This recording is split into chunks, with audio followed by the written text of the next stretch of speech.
नमस्ते। वाणी के साथ दैनिक प्रतिबिंब में आपका स्वागत है। आज है 3 फरवरी 2021 और आज हम मार्कुस 6 1 से लेकर 6 पर विचार करते हैं। सुनिए। वहां से विदा होकर ईसा अपने शिष्यों के साथ अपने नगर आए।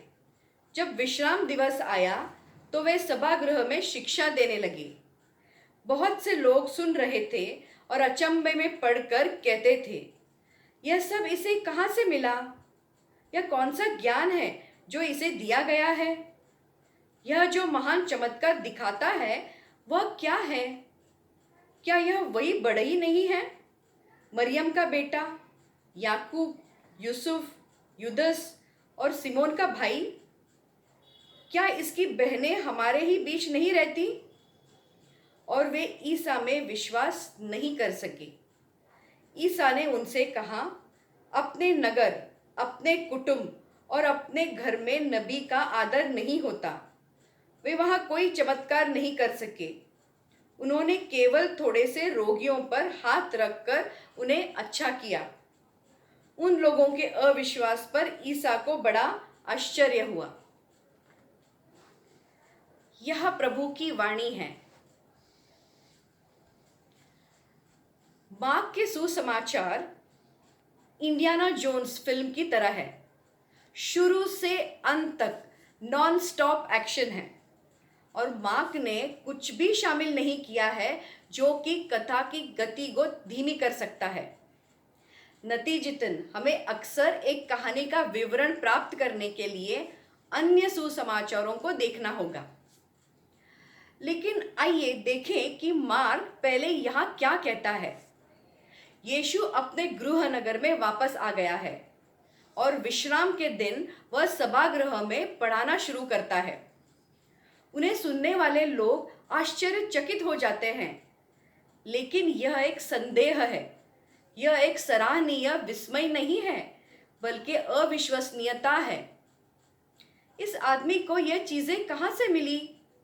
उन्होंने आश्चर्य व्यक्त किया, जिसका अर्थ है कि वह सेमिनरी स्कूल में नहीं था या न ही धर्मशास्त्र में कोई कोर्स किया था।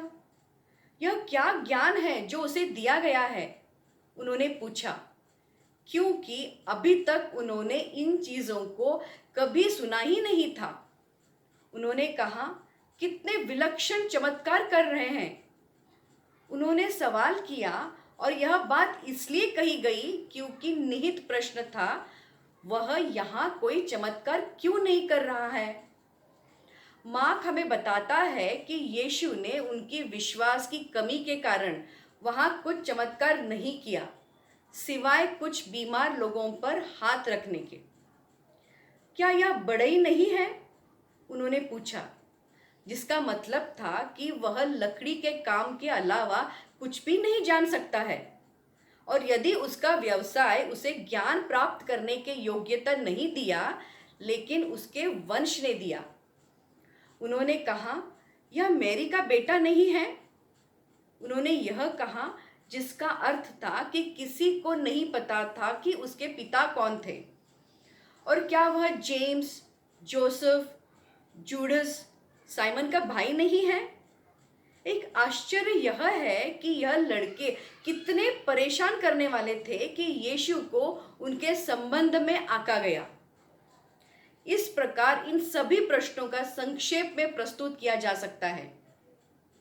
यह लड़का किसी के होने का दिखावा करने वाला नहीं है। उन्होंने उसे कई कारकों पर आंक रहे थे। उम्मीद थी कि केवल एक ही मायने रखता था कि वह ईश्वर का पुत्र था। उनकी तुलना में हम कैसे हैं? हो सकता है कि हम उन लोगों की राय उनके अपने पूर्वाग्रहों के आधार पर उन्हें दोषी ठहराने के दोषी ना हो।